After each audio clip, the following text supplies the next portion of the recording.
This is going to be a review for a Carbon 49 Midi keyboard. Let's talk about some of the good things and some of the bad things. Let's start with the price. I paid, I believe, $61 for a used Carbon 49 keyboard Midi on eBay about a year ago. It's very light, it's fully made of plastic. It has an on and off button in the back, and it has a volume button right here. It also has some other editing knobs, a pitch blend knob and a modulation knob. It also has a transpose and octave knob. So since you don't have a full set of keys here and you only have 49 and you want to add 12 and you want to go down an octave, or you want to go up an octave and add a 12 going up, you can do that simply by pushing that button. That's a huge positive if you're working in a small space where you can't actually have a full-size 88 keyboard, as you can see. So one negative thing about this, if you're playing keyboard and you got your headphones on and your brother or sister's in the other room or your roommate, they're gonna hear those keyboards popping up and down. That's kind of a negative. Some of the bad things, I did buy this used. I don't know how old it was. I would guess a year or two old when I got it.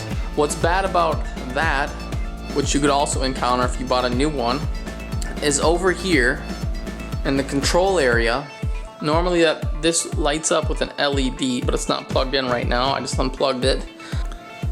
Anyway, the volume, depending on what VST software you're using, seems to work sometimes and seems to not work sometimes. I can't really explain why that is. I'm gonna go ahead and show you the back of this. So I'm gonna turn it around.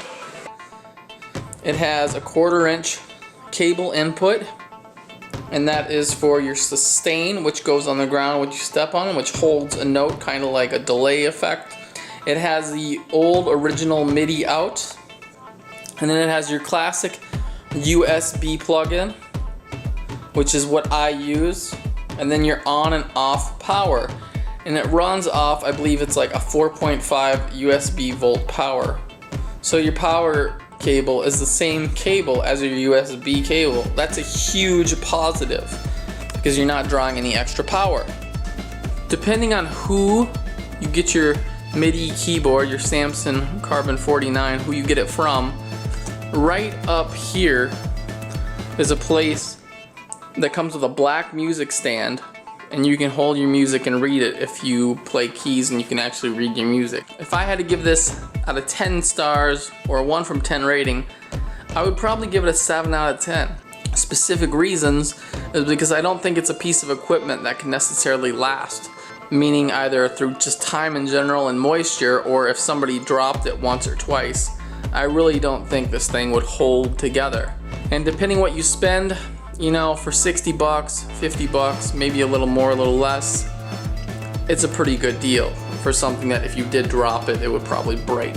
One other thing I want to point out about the MIDI keyboard, it is touch sensitive, meaning like how hard you push in the keys, you get the same effect on your MIDI.